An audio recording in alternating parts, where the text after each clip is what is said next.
দেশের প্রধানমন্ত্রীর সবকা সাথ সবকা বিশ্বাসের মূল মন্ত্রকের আর্ধশ্রাদ্ধ করে ফেলেছেন একাংশ শাসক দলের নামধারী সন্ত্রাসীরা। সন্ত্রাসীদের তাণ্ডবে আতঙ্কিত গোটা এলাকার মানুষ। এক অসহায় পরিবারের ওপর আক্রমণ চালায় শাসক দলের নামধারী দুষ্কৃতীরা। বাড়িঘর সহ ভাঙচুর করে কয়েকটি গাড়ি। বেধড়কভাবে পেটানো হয় এক নাবালিকা সহ বাড়ির মহিলাদের। বারবার খবর দেওয়ার পরেও বিশালগড় পুলিশের দেখা নেই। ঘটনা বিধানসভার নবীনগর পঞ্চায়েতের 2 নম্বর ওয়ার্ডের সংশ্লিষ্ট খোয়ারিয়া এলাকার দেবশীল অপুশীল পার্শ্ববর্তী দেলোয়ার হোসেনের বাড়িতে চালায় এই তাণ্ডব। শাসক দলের নামধারী এই সন্ত্রাসীদের একটি বক্তব্য, এই পরিবারটি এলাকায় থাকতে পারবে না। দেবশীল এবং অপুশীল দেলোয়ার হোসেনের পরিবারকে হুঁশিয়ারি দিয়েছেন শুক্রবার বিকেল 3টের মধ্যে তাদেরকে ওই এলাকা ছেড়ে চলে যেতে হবে, অন্যথায় তাদের বাড়িঘর সমস্ত কিছু জ্বালিয়ে দেওয়া হবে।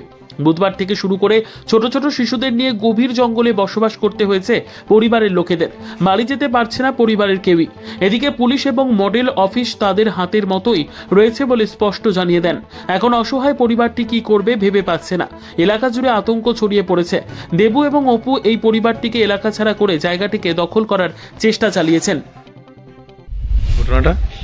ঘটনা হয়েছে কালকে রাত্রে আমরা রান্না করতেছি, হঠাৎ করে অপুশীল আমাদের বাড়ি ঢুকিয়া লাডি লিয়েছে 2-3 জন লগে লিয়ে, আর পাশের বাড়ির একটা মহিলারা ধরে লিয়েছে।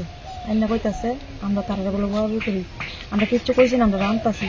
আমরা গাড়ির ভিতরে আইসে বাড়ি বাংসুর করতেছে, আমরা মোবাইল দিয়ে ভিডিও করতেছি। দিকে আর ছোট মেয়েটারে বেড়ে সাথে মারধর করছে, মোবাইলটা নিচে নিয়ে ভিডিওটা ডিলিট করে দিছে। তারপরে আবার আইসে দেবশীল, 10 মিনিট পরে দেবশীল আইসে, আইসেরা বড় বাস লয়ে আয়া গাড়িটি সব দিয়ে আবার বাইরে ভাঙছে। আমরা দরটাম গেছি, আমরাও বাড়ি মারতে লইছে। বাড়ি দিছে মাথা ফাটে দূর দিয়া সরছে, জান বাজেছে কোনো রকম। আর তারা জঙ্গল দিয়ে আমরা বাগাইছি, না বাগাইলে মাইরা লেবো কইছে আজকে 3টার ভিতরে যদি আমরা তারা না দেই তার কাছে, তাহলে আমরা গাড়ি ঘর আগুন লাগাই পুরা লাগবো। কোন সময় ঘটনাটা, কোন সময়? রাত্রে 10টার দিকে। আপনারা কি ঘটনাটা জানাইছেন কারোরে?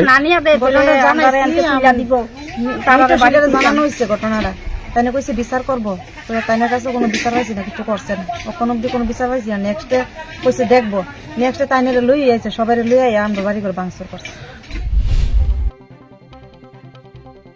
নিজস্ব প্রতিনিধির রিপোর্ট, দুরন্ত টিভি।